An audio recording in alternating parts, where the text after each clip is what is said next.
been a long time since I've done a video on this Jeep. So things have been happening. Life kind of got in the way. I've still been working on it. It has not gone untouched. I've not been filming. I do have several videos that will go into more detail on some of the changes you might see in here. But I'm still working on editing those. That's been the real delay, is getting all that stuff edited and uploaded. But I did want to show you some of the things that have changed and make a quick video about that. I think I can probably get this edited quicker than I can the longer videos. So let's do like a little quick 2-minute tour here. That'll probably end up being more like 15 to show you a couple of the changes and let you see what's been going on over the past couple of months. And yeah, Jeep is absolutely not dead. It has been through quite a bit and a lot going on. So let me show you around.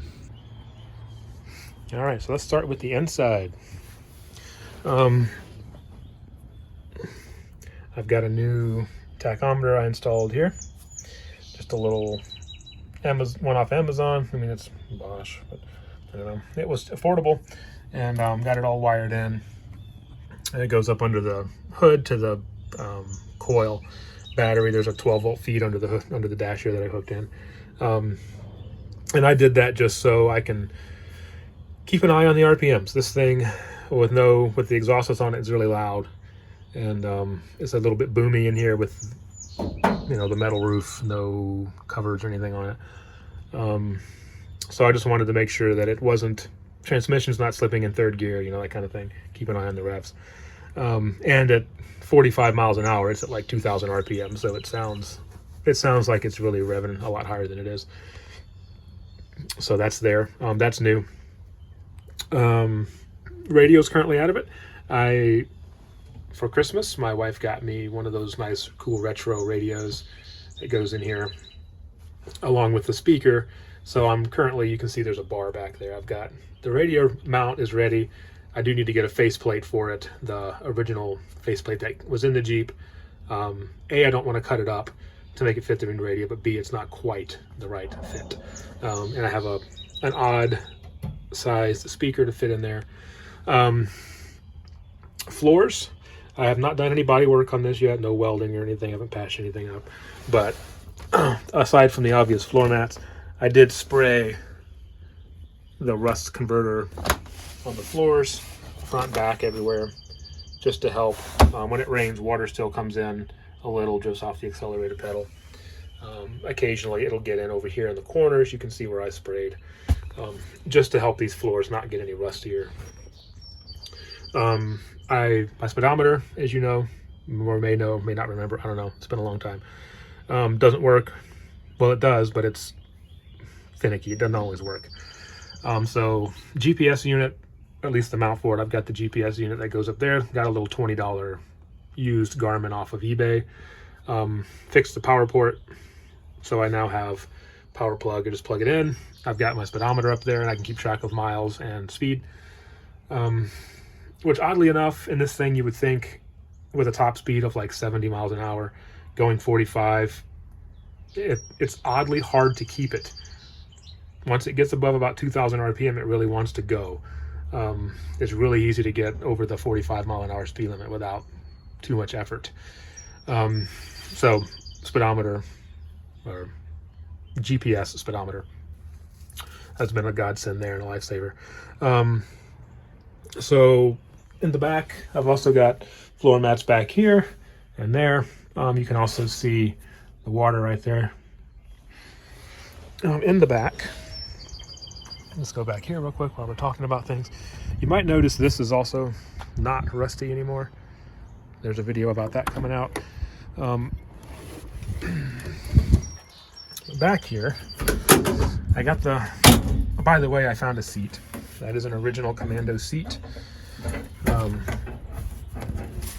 Out of one of the late 60s models. Not the bullnose, but it was an earlier. But it fits just fine.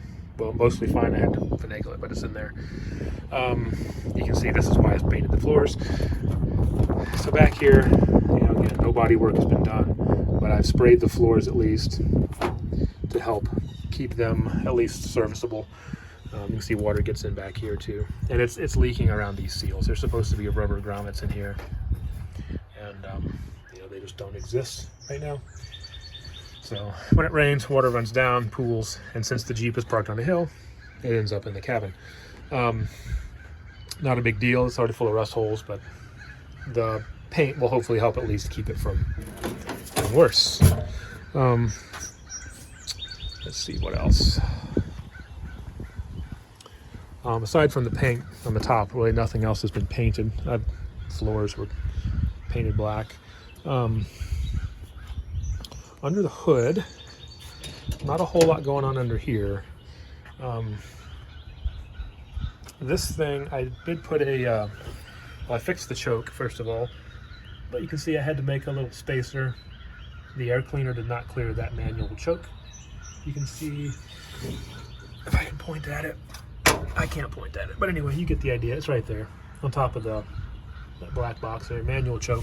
In order to get that to clear the air cleaner, I had to put a spacer on there. That's actually exhaust tubing. It's just kind of stuck on there. I need to put a gasket on it and make it official, but it works. You can see the new speedometer or the tachometer wiring, which really should be bundled up a little better. It is in the loom or the holders up there, but it just plugs into the coil to get its tach signal. I don't think anything else has gone on under the hood. I've just been driving it. But yeah, the manual choke, I did fix that. And so now I actually do have, you know, functional choke. You can hear it. That works great. The heater has been great. It doesn't get very hot, but it's at least warm enough in here. You know, you close the car up, it's livable. And the amount of heat coming off the floors and stuff after about 10 minutes, you know, it's warm enough in here that, you know, you crack the windows. And aside from the horrible off-gassing from these floor mats, I like the mats, but they smell terrible. And then the paint and stuff, you close the windows up, within 5 minutes your head starts to hurt. So it doesn't matter how hot it gets in here, you got to roll the windows down anyway. And the reason I fixed the choke, you would think, well, why would a project car need functioning choke? Is this was ended up being my daily driver towards the end of last year.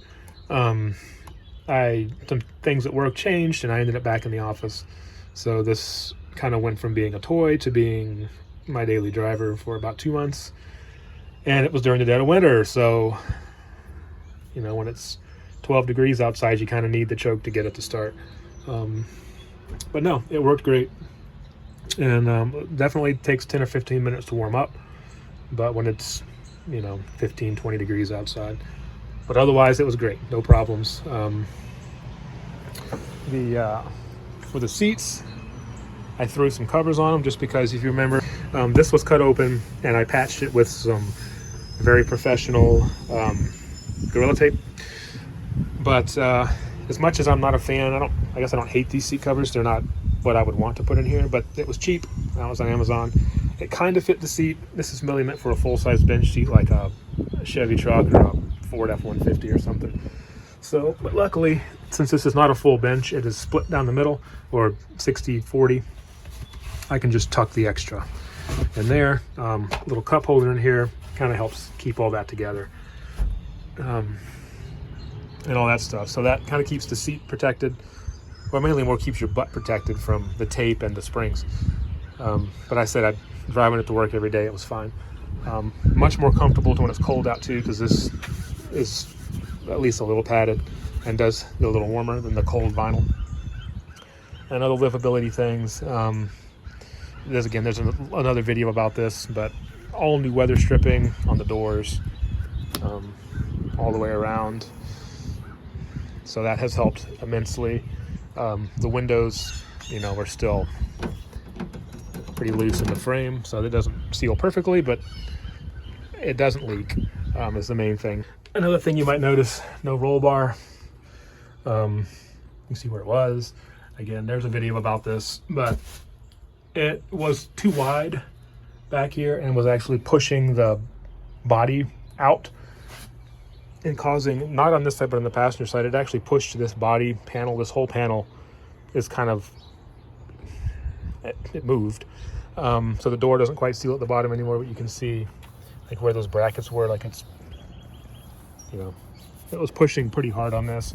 the passenger side took the brunt of it. It also was causing issues with the floor. So it's out, but again, there's a video about that. Kind of showing when I did that and how I did get the defroster and everything hooked up. That was never functional when I got it.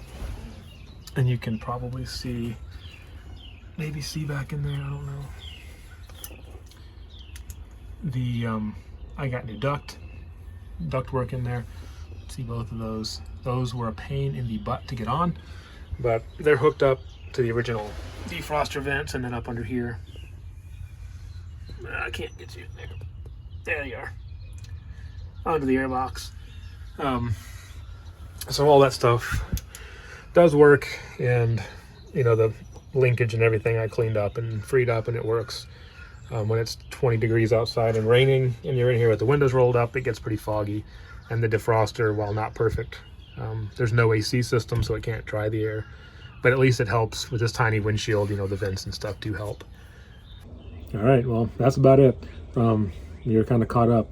I've got some more videos, like I said, that'll show you kind of this whole process. You know, obviously some like the top and stuff are very obviously different probably than the last time you saw it. But you know, haven't had a chance to edit those. Hopefully this video I can at least get edited and out. It's not going to be much work. Thanks for watching, and thanks for subscribing and commenting. I know people are still joining, and hopefully you're finding the content fun, entertaining, and look forward to some more coming out soon. Take care.